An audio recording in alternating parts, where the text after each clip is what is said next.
ሰላም ጤና ይስጥልን እንዴት ናችሁ? የተከበራችሁ የፖድካስቱ ቤተሰቦች በያላችሁበት ሰላም እንድትሆኑ ምኞቴ ነው። የፖድካስቱ ሀሳቦች እንግዲህ በጨዋታዎች እንዲሁም ደግሞ በአጠቃላይ ያልተነኩ ያልተዳሰሱ ነጥቦችን እየዳሰሰ ከእናንተ ጋር ቆይታ ያደርጋል።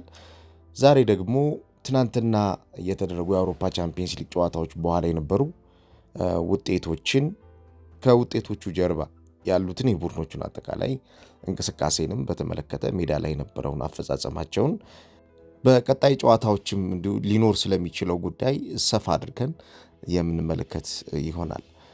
ትናንት የተደረጉት የቻምፒየንስ ሊግ ወሳኝ ጨዋታዎች እንግዲህ በተለይ ቶፕ ሆነው የሚያጠናቅቁትን ቡድኖች ለመለየት የተደረጉ ወሳኝ ጨዋታዎች ነበሩ። ከትናንትና ጨዋታዎች ውስጥ እንግዲህ አርሰናል ድል ማድረግ ችሏል። የአርሰናል ድል በተለይ በውድድር ዓመቱ የተሻለውን የሚባለውን የቻምፒየንስ ሊግ ጉዞ ያስመዘገበበት ዓመት ሆኖለታል። አርሰናል ትናንት 3-2 በሆነ ውጤት ማሸነፍ ችሏል። ከኪራት አልማቲ ጋር ያደረገው ጨዋታ ነበረ። ይህ ጨዋታ ባርሴሎና ኮፐንሃገንን 4-1 በሆነ ውጤት ረትቷል። ሊቨርፑል ቀረባግን 6-0 በሆነ ውጤት ረትቷል። ፒኤስቪ በባየር ሙኒክ 2-1 ተረትቷል። ማንቸስተር ሲቲ ጋላታሳራይን 2-0 በሆነ ውጤት አሸንፏል። ያው እንደምታውቁት የቻምፒየንስ ሊግ ጨዋታዎች አሁን ላይ ለቡድኖቹ ሁሉንም ትልልቅ የሚባሉትን ቡድኖች በዙር እያገኟቸው ስለሆነ አስቸጋሪ ናቸው። አርሰናል 24 ነጥቦችን ይዞ ይህንን የቻምፒየንስ ሊግ የ8 ጨዋታዎች ጉዞ አጠናቋል። አርሰናል በቻምፒየንስ ሊጉ ከፍተኛ ጎል የሚያስቆጠረው ቡድን እሱ ነው። 19 ጎሎች አሉት። ባየር ሙኒክ 14 ጎል፣ ሊቨርፑል 12 ጎል ነው ያላቸው። ባየር ሙኒክ 21 ነጥቦች አሉት። ሊቨርፑል 18 ነጥብ ይዟል። ቶተንሃም 17 ነጥብ፣ ባርሴሎና 16 ነጥብና 8 ጎል፣ ቼልሲ 16 ነጥብና 7 ጎል እንዲሁም ስፖርቲንግ 7ኛ ደረጃ ሆኖ ጨርሷል። 16 ነጥቦችን ይዟል ማለት ነው። በቻምፒየንስ ሊጉ እንግዲህ ያልተጠበቁ ቡድኖች በተለይ የሚያስመዘግቡት ነጥብ በቀጣይ ለጨዋታዎች ራሳቸውን እንዴት ማዘጋጀት እንዳለባቸው ትልቅ የቤት ስራ እየሰጠ ነው ማለት ይቻላል። በተለይ እንደነ ሪያል ማድሪድ እንደ ባርሴሎና አይነት ቡድኖች በዚህ የቻምፒየንስ ሊግ ፎርማት እየተቸገሩ ነው። ያሳለፍነው የውድድር ዓመትም እንዲሁ ተፈትነው አልፈዋል። ዘንድሮም እንዲሁ በዚህ ፈተና ውስጥ እያለፉ ነው የሚገኙት። አርሰናል የዘንድሮ የውድድር ዓመቱ የቻምፒየንስ ሊግ ጉዞ በጣም አስገራሚ ነው። እያስመዘገበ ያለው ውጤት የዘንድሮ የአርሰናል የቻምፒየንስ ሊግ ሂደት ለሌሎች ቡድኖች አስቸጋሪ እንደሚሆን ምልክት እየሰጠ ብቻ ሳይሆን ስቴትመንት የጣለ ነው። አብዛኛውን ጨዋታዎች ላይ ከተመለከትን አርሰናል የተሻለውን ውጤት ያመጣባቸው በየጨዋታዎቹ ጨዋታ ማኔጅ ያደረገባቸው ምሽቶች ናቸው ያሉት። ትናንትና ኪራት አልማቲን የገጠመው አርሰናል አሸንፏል። ያው 3 ጎሎችን ቀደም ሲል እንደነገርኳችሁ 3 ጎሎችን አስቆጥሮ ነው ያሸንፈው። ከዛ ውጭ ግን የተጠቀማቸው ተጫዋቾች አብዛኞቹ ከማንቸስተር ዩናይትድ ሽንፈት በኋላ ሙሉ ቡድኑን አፍርሶ ነበረ ጨዋታውን ያደረገው። በመከላከል አደረጃጀት ውስጥ የተጠቀማቸውን ተጫዋቾች ስንመለከት በአማካይ ክፍል ላይ የነበረውን የተጫዋቾች አጠቃቀም፣ አጥቂ መስመር ላይ የነበሩትን አጠቃቀም ስንመለከት አብዛኞቹ በአርሰናል እና በማንቸስተር ዩናይትድ ጨዋታ ወቅት ያልነበሩ ተጫዋቾች ናቸው እዚህ ጨዋታ ላይ የተመለከትናቸው። ለምሳሌ ግብ ጠባቂው ኬፓ አሪዛባላጋ ነው የጀመረው። በትናንትናው ጨዋታ አምበል ሆኖ ይህንን ጨዋታ የጀመረው ቤን ዋይት ነው። ማስኩዌራ እና ካላፊዮሪ የመሃል ተከላካዮች ነበሩ። ካላፊዮሪ 46ኛው ደቂቃ ላይ ወጥቷል። በግራ መከላከል ደግሞ ወጣቱ ተከላካይ የውድድር ዓመቱን ወሳኝ ጨዋታዎችን ብዙ በሚኬል አርቴታ እየተዘለለ የሚገኘው ሉዊስ ኬሊ ጀምሯል። አማካኝ ክፍል ላይ ካይ ሃቨርትዝ እና እንዲሁም ክሪስቲያን ኖርጋርድ እንዲሁም ኤቨሬቺ ኤዜ ነበሩ። ፊት መስመር ላይ ቪክቶር ዮኬሬሽ፣ ማርቲኔሊ እንዲሁም ኖኒ ማዱዌኬ ሆነው ነበር ጨዋታቸውን የጀመሩት። ያው በማንቸስተር ዩናይትድ ጨዋታ እነኚህ ተጫዋቾች ጨዋታውን ሙሉ 11 አልጀመሩ። ተቀይረው ገብተው ጨዋታ ያደረጓሉ። ነገር ግን ሙሉ 11ዱ በማንቸስተር ዩናይትድ ጨዋታ ያልጀመረው የአርሰናል ሁለተኛው ቡድን ነው ትናንትና ኪራትን ያሸነፈው። እንግዲህ የስኳድ ስፋቱ ምን ያክል ከፍተኛ እንደሆነ በሚገባ የተመለከትንበት ነበረ። የተሻለ የሚባለውን ነገር ይሄ ቡድን በዘንድሮ የውድድር ዓመት ሊሰጥ የሚችልበት እድል እንዳለው ተመልክተናል። በትናንትናው የጨዋታ እንቅስቃሴ ላይ አርሰናሎች በተለይ ለቻምፒየንስ ሊጉ ጠንካራ የሚባለውን ጉዞ ለማድረግና እስከ መጨረሻው ሄዶ የተሻለ ውጤት ለማምጣት ቅርብ የሆነ ስኳድ እንዳላቸው ያሳየ ፐርፎርማንስ ነው እየተመለከትን የነበረው ያለው። አሁንም በዘንድሮ የውድድር ዓመት ያው እንደምታውቁት አንዱ ትልቁ ፈተና የሚሆነው የተጫዋቾች ኮምፕሊመንተሪ አታኪንግ እንዴት ሊመጣ ይችላል የሚል ነበር። ትናንት በአርሰናል የነበረው አንዱ ትልቁ ፖዚቲቭ ነገር ምንድን ነው? የአታኪንግ ኮምፕሊመንተሪ ሙቭመንቱ ይበልጥ በሌላ የጨዋታ ዳይሜንሽን ውስጥ የተመለከትንበት ነበር። ቪክቶር ዮኬሬሽ ከካይ ሃቨርትዝ ጋር የነበረው ጥምረት እጅግ በጣም አስገራሚ ነበር። ያው ሃቨርትዝ እንደምታውቁት ለበርካታ ወራት ከሜዳ ርቆ የነበረ ተጫዋች ነው። ከሜዳ ርቆ የመጣው ይሄ ተጫዋች ግን የነበረው ፐርፎርማንስ ሚኬል አርቴታን እጅጉን አስገርሞታል። በእርግጥም ኤቭሪ ንክኪዎቹን ከተመለከትን ወደፊት የሚሄድበት መንገድ እንደገና ተጫዋቾችን ጠብቆ ደግሞ የአግድሞሽ ንክኪዎችን አድርጎ የመጨረሻውን የሜዳ ክፍል ጥራት የሚያሳድግበት እንቅስቃሴ፣ እነዚህ ሁሉ የተጫዋቹን ይበልጥ በአርሰናል ስኳድ መመለስ የሚያበስሩ በጎ የሆኑ የጨዋታ እንቅስቃሴዎች ነበሩ። ጎል ሲያስቆጥር ከተመለከታችሁት ሁለቱም ተጫዋቾች እርስ በርሳቸው የነበራቸው ሊንካፕ ቪክቶር ዮኬሬሽ ላለፉት ወራቶች ሲለምነው ሲጠይቀው የነበረው ፐርፎርማንስ ነው። ይሄ ተጫዋች ያመጣው ፐርፎርማንስ ከጨዋታው በኋላ ሊኖር የሚችለው ነገር ምንድን ነው? እነኚህ ሁለቱን ተጫዋቾች ሊጀምሩ ይችላሉ ወይ አብረው? እነኚህን ሁለት ተጫዋቾች ይዞ ሚኬል አርቴታ በቀጣዮቹ ጨዋታዎች በፕሪሚየር ሊጉ ቋሚ አድርጎ ሌሎች ተጫዋቾችን አሳርፎ ሊጀምር ይችላል ወይ የሚል ጥያቄ ተነስቷል። በእርግጥ ይሄኛው አንዱ የስኳድ ምርምር ነው። አንድ ቡድን የተሻለ ፐርፎርም እንዲያደርግ የተጫዋቾች ምርጫ ላይ አሰልጣኞች የተለያየ ተጫዋቾችን ሊጠቀሙ ይችላሉ፣ ይጠቀማሉ። እነኚህን ተጫዋቾች የሚጠቀሙበት በተለይ ተጫዋቾቹ ካላቸው ፐርፎርማንስ አንጻር ሊሰጡት ይችላሉ ብሎ የሚያስቡትን ነገር ታሳቢ ባደረገ መንገድ ነው የሚመርጧቸው። ይህን እንግዲህ ትናንትና ካይ ሃቨርትዝና የፊት መስመር ተጫዋቹ ቪክቶር ዮኬሬሽን መርጦ ሚኬል አርቴታ ጨዋታውን በጀመረበት ሰዓት የሁለቱ ተጫዋቾች ፐርፎርማንስ እሱ በሚፈልገው ልክም ሆኖ አግኝቶታል። ሽግግሮችን ከተመለከታችሁ፣ አንግል አፈጣጠራቸውን ከተመለከታችሁ፣ የመጨረሻ ፋይናል ፔኔትሬሽኖቻቸውን ከተመለከታችሁ በጣም መሰረታዊ የሚባል የማጥቃት ፓተርን እንደሚጨምሩ ያሳያል። ይሄ ለአርሰናል በፕሪሚየር ሊጉ በተለይ ደግሞ ለመተንፈስ እሱ ለሚፈልገው አሰልጣኝ ሚኬል አርቴታ ለሚፈልገው የጨዋታ የማጥቃት እንቅስቃሴ እጅግ የተሻለ የሚባል አማራጭ እንደሚሰጡት ኤክስፔክት ይደረጋል። ከጨዋታውም በኋላ ጋዜጠኞች ሲጠይቁት የተጫዋቾችን የተለዋዋጭነትን ባህሪ በተመለከተ ተጫዋቾችን ከዚህ በኋላ እያፈራረቀ ሊጠቀም የሚችልበት እድል ይኖራል ወይ የሚል ሐሳብ ስለነበራቸው ጋዜጠኞችም ጥያቄ ጠይቀውት ነበርና የስኳድ ደብዝ መገለጫ ስለሆነ ይሄ ትልቅ ፖይንት አይሆንም፣ ይሄ መነጋገሪያ ፖይንት አይሆንም። ፊት የሆኑና ለጨዋታው የሚሆኑ ለጨዋታው ስትራክቸር መሰረታዊ የሆነ ለጨዋታው የሚሆነውን ነገር የሚሰጡን ተጫዋቾችን እንጠቀማለን፣ እነኝን ተጫዋቾች እንመርጣለን የሚል አስተያየት ሰጥቷል ሚኬል አርቴታ። በእርግጥም እንደዚህ አይነት ተጫዋቾች አሁን ላይ በፕሪሚየር ሊጉም ሆነ በሌሎች የአርሰናል ፍሮንት ባለባቸው ውድድሮች ላይ ያስፈልጋሉ። በተለይ የካይ ሃቨርትዝ መምጣት አርሰናል በሁለት መንገዶች የሚጫወትበትን እሳቤ የተሻለ ጥራት ባለው መንገድ እንዲጫወት በር ይከፍትለታል። አርሰናል የቀጥተኛ ኳስ አጫወትን በተሻለ በጥራት እንዲጫወት ያግዘዋል።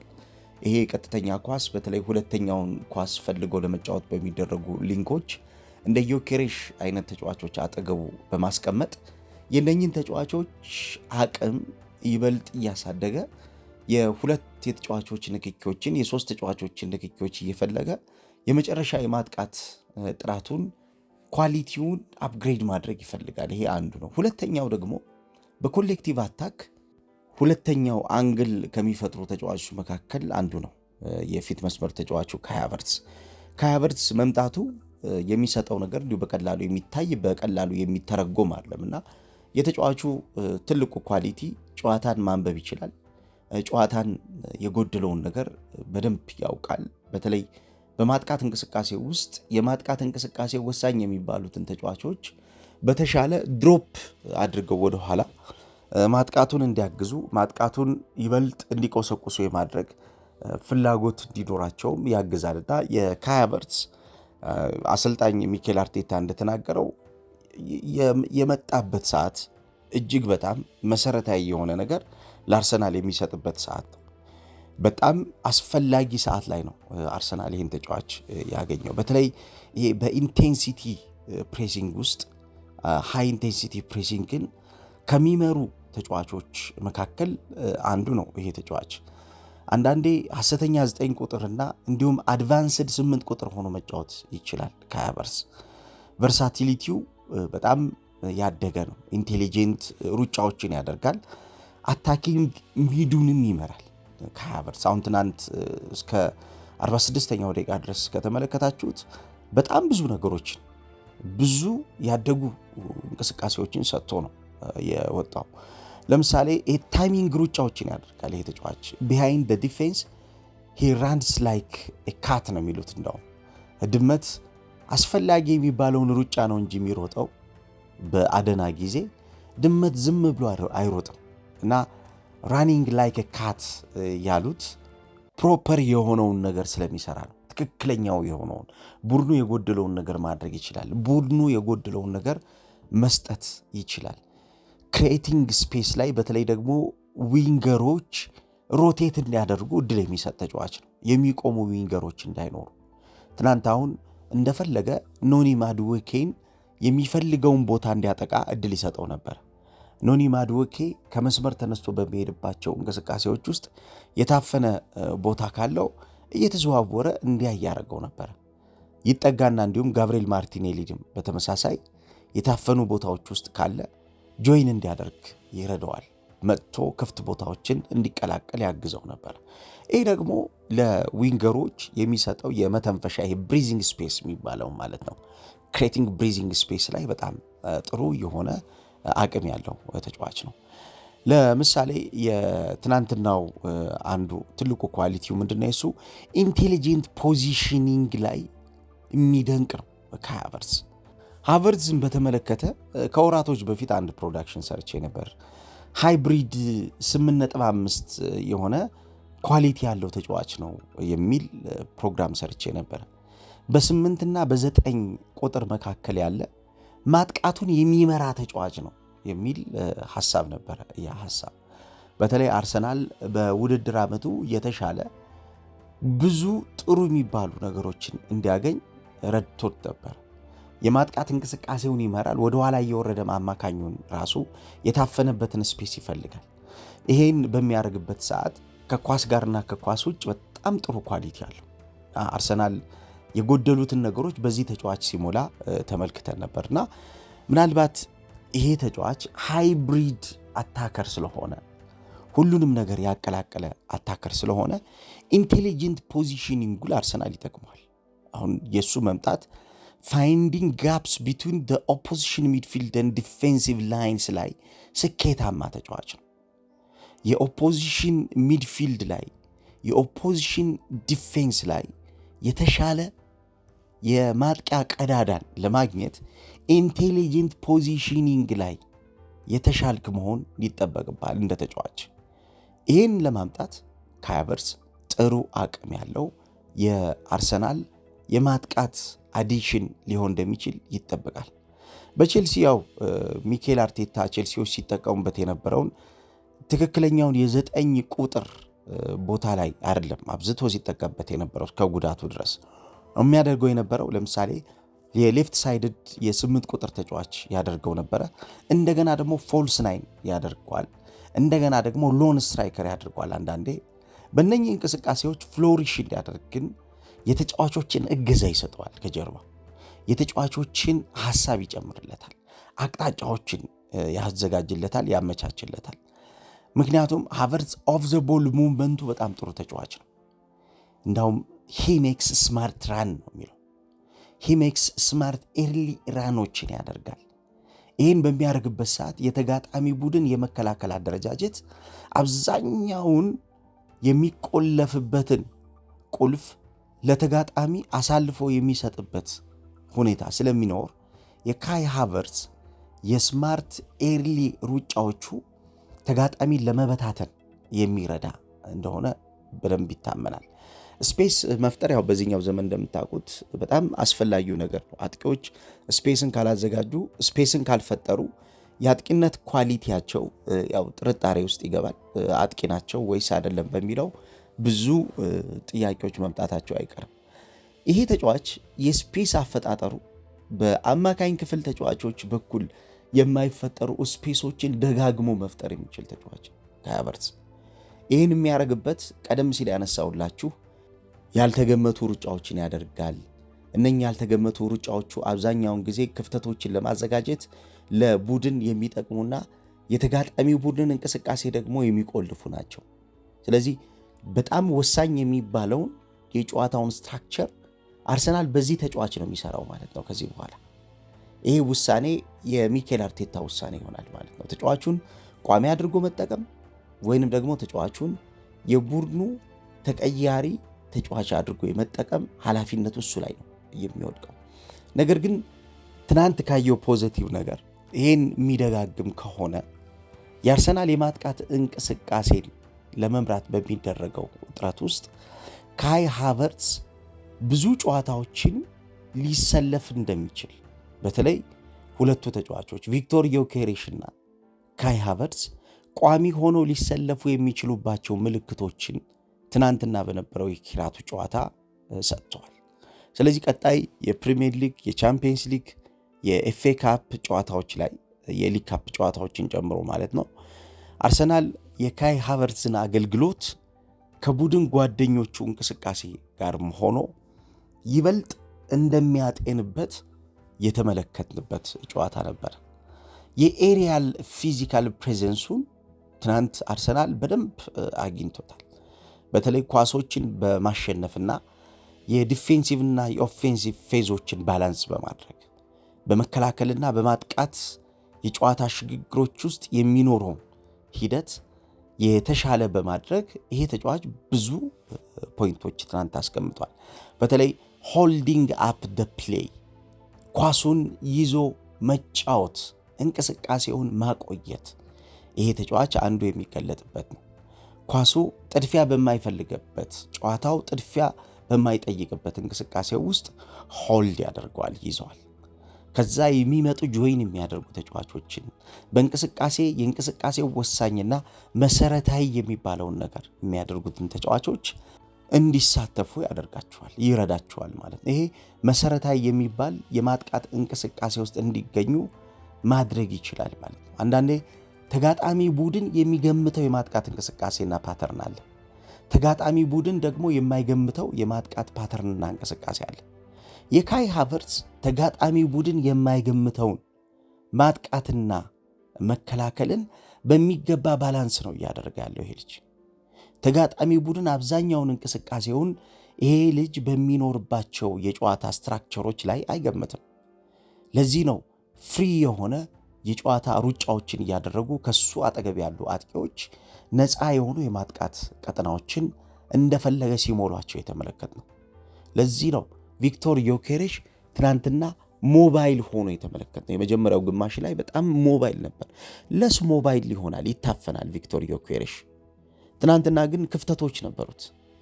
ክፍተቶቹ ደግሞ የተሻለ ነገር ሰጥተውታል። አቅጣጫዎችን አመቻችተውለታል።